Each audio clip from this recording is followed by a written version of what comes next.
자, 오늘의 주제는요. 오를 곳은 반드시 오른다. 자, 부동산 시장이 아무리 어렵고 힘들어도 항상 이익을 내는 사람들은 존재하거든요. 단 그 이익을 내는 사람들이 다수가 아닌 소수라는 게 이제 문제인 것이죠. 자, 오를 곳은 반드시 오른다. 이런 얘기입니다. 자, 집값 지금 제가 요즘 들어서 많이 상담을 하면서 많은 분들이 저한테 이제 상담을 하는 게 집값이 좀 하락하지 않을까, 더 많이 떨어지지 않을까 이런 얘기들 많이 하는데요. 그런 것들이 바로 뭐 규제, 금리 인상, 공급 과잉 이거 뭐 벌써 한 3, 4년 전부터 계속 나왔던 레퍼토리죠. 똑같은 얘기가 계속 지금 반복되고 있습니다. 자, 그리고 또 하나가 지금 가장 또 심각한 게 요거예요. 경기 침체로 인한 경제 위기설까지 더해 가면서 지금 부동산 마치 그 폭락하라고 이 고사를 드리는 분들이 많은데 과연 그럴까? 향후 집값의 운명이 과연 하락일까? 여기에 대해서 한번 좀 살펴보세요. 자, 부동산 가격이 큰 폭의 하락은 우리가 역사상 우리 부동산 역사상 딱 2번 있었어요. 그게 1998년도 외환위기 때와 그리고 2008년 리먼 브라더스가 파산하면서 이제 금융위기가 생겼죠. 미국발 금융위기 2008년. 이 두 가지 외환위기 때와 금융위기 때 외에는 부동산이 이렇게 올라가다 약간씩 조정은 받았지만 크게 가격이 떨어진 적은 없었다는 겁니다. 그 외에는 일시적인 이런 조정으로 하락장은 있었지만 가격이 크게 빠진 적은 없다라는 게 여태까지 우리나라 부동산의 산 역사입니다. 이거를 일단 잘 생각을 해보셔야 돼요. 자, 그런데 지금 최근 몇 년 동안 이게 부동산 특히 서울시장이 가장 핫했는데요. 서울시장이 계속 올랐잖아요. 그러니까 저도 2018년 작년 시장을 조금 제 생각과는 다르게 움직였다고 생각하는 게 저는 작년에 오른다고 얘기를 했지만 오르는 시장, 오르는 지역과 안 오르는 지역이 좀 차별화가 점점 커지지 않을까 이렇게 생각을 했는데 작년에는 오를 이유가 있는 것, 오르지 않을 곳 모두 포함해서 다 많이 올랐다는 거예요.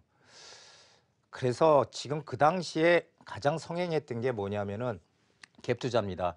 이게 어떤 투자 가치를 무시하고 이 아파트의 매매가 대비 전세가 비율이 높다는 이유로 그러니까 즉 투자금이 작게 들어가죠. 이런 이유로 많이 소액 투자를 했어요. 이게 열풍을 일으켰는데 그래서 이때는 경기가 좋을 때는요. 오르는 폭에 많이 오르고 작게 오르고의 차이가 있지만 다 올랐다는 겁니다. 그래서 이때 갭 투자를 했던 분들이 마치 성공한 것 같이 보이지만 이때 매도를 했으면은 성공을 했을 거예요.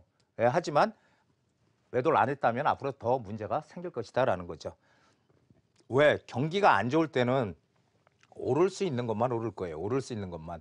그래서 오를 수 있는 가치가 없는 것들은 올랐던 것들이 빠질 가능성이 지금 상당히 크다라는 것을 꼭 기억을 하시기 바랍니다. 자, 그리고 제가 늘 얘기했듯이 서울로 와라, 서울로 와라 이런 얘기를 많이 드렸는데요. 그게 바로 이 도심 집중화 현상이라는 겁니다. 제가 늘 얘기했듯이 자, 세계 가장 큰 55개 도시의 인구가 전체 세계 인구의 7%밖에 안 산답니다. 그런데 세계 경제의 40%를 담당한대요. 예, 창조산업 분야 이런 데 압도적이다. 이런 게 바로 55개 대도시에서 세계 경제의 40%를 담당한다. 이거 상당히 의미심장한 얘기입니다. 왜냐하면 이 고소득자, 그다음에 문화 접근성 이런 일자리를 찾아서 자꾸 도시로 이동을 하게 돼요. 야, 이러니까 도시의 힘이 더 쏠리는 거예요, 점점. 그러다 보니까 이 불평등이 점점 가속화된다. 이 지역 간의 불평등이 이런 얘기입니다. 그래서 그런데 우리는 어쨌든 불평등이 가속화되건 어쨌든 간에 이건 전 세계적인 문제니까 우리는 도심에 해답이 있다는 것을 알아야 된다는 거죠. 그 이유는 뭐냐면은 지금 우리나라가 지역과의 어떤 그 격차 이런 것들이 많이 벌어져 있다. 그러니까 지역 균형 발전을 해야 된다. 이런 얘기들 많이 하는데요. 사실상 보면은요. 지금 이 뉴욕이 이 슈퍼도시, 전 세계 슈퍼도시의 1위예요. 1위. 1위 도시가 뉴욕이고 우리나라 8위거든요. 이 서울이. 근데 뉴욕에 이 서울하는 지역에 중간 가격에 집을 한 채 가지고 있으면은 라스베가스에서 집을 18채를 사고요. 애틀란타에서 23채, 디트로이트에서 29채를 산답니다. 자, 그런데 이거를 보고서 저는 어떤 생각을 했냐면요. 그렇다면 우리가 서울의 중간 가격 아파트 그럼 서울의 제일 비싼 아파트는 강남권이잖아요. 강남권의 중간 가격의 아파트라 그러면 아마 10매덕 할 거예요. 중간 가격. 그렇죠? 신매덕.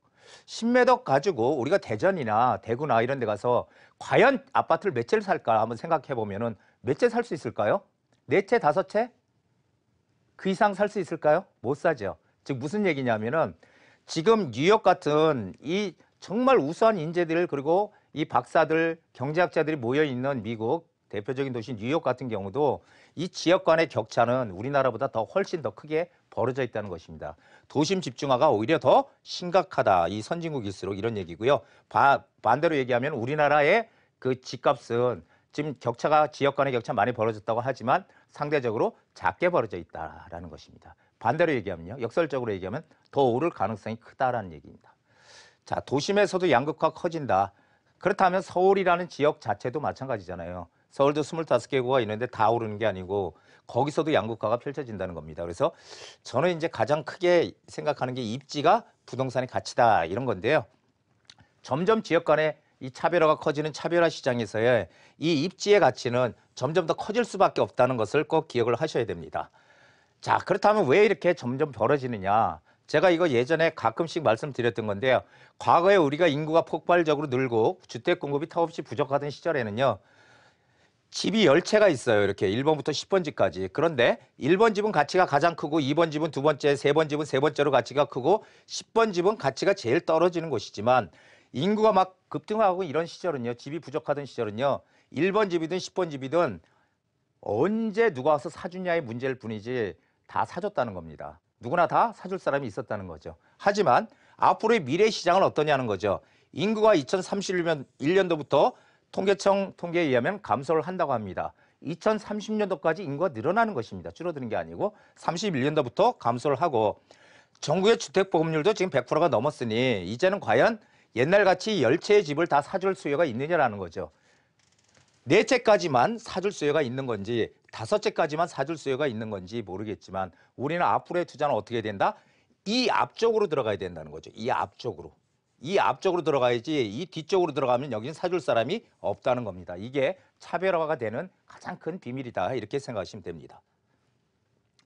자, 그래서 저는 무조건 호재가 있는 지역에 들어가야 돼요. 뭔가 내가 투자하려면은 투자를 했을 때 이유가 있어야 돼요. 그러면은 개발 호재라는 게 있잖아요. 뭐 재건축이라든지 우리가 보통 주거지역 개발하는 거 재건축 재개발밖에 없잖아요. 도심에 주택을 공급할 유일한 방법이라는 거 제가 늘 얘기했죠. 예, 재개발 재건축. 그다음에 교통 호재. 이 광역 교통망 뭐 GTX나 KTX라든지 지하철 등 이 새로 개통되는 곳입니다. 새로 있는 곳이 아니라 새로 개통되는 곳 중 강남 접근성을 가지는 게 파괴력이 더 크다라는 얘기를 꼭 드리고 싶고요. 일자리 호재는요.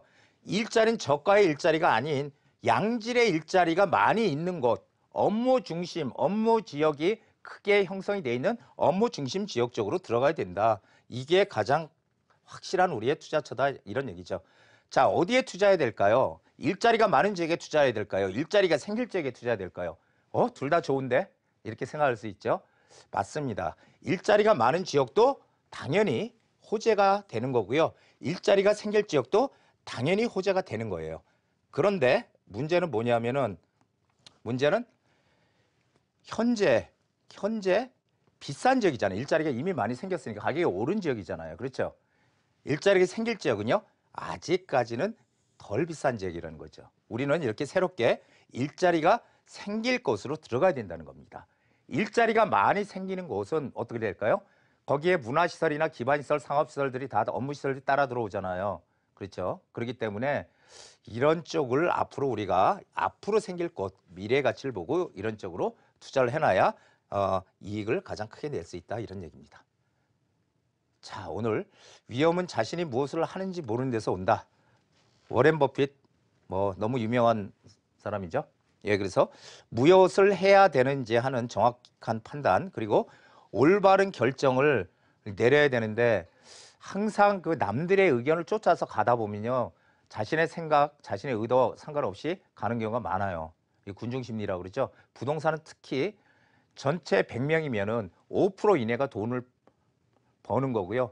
나머지 95%는 못 버는 거예요. 누구나 다 벌면 좋겠지만은 항상 그렇죠. 5%는 어떻게 해요? 남들과 다른 방향으로 간다는 거죠. 우리도 그런 마인드를 가지고 우리 재테크라는 것은 제가 늘 얘기했지만 떼돈을 벌자 투기가 아닌 내 재산을 지키고 조금씩 불려나가는 게 재테크거든요. 한번 잘 생각하셔가지고 남들과 다른 길을 좀 찾아보시기 바랍니다. 자, 오늘 여기까지입니다.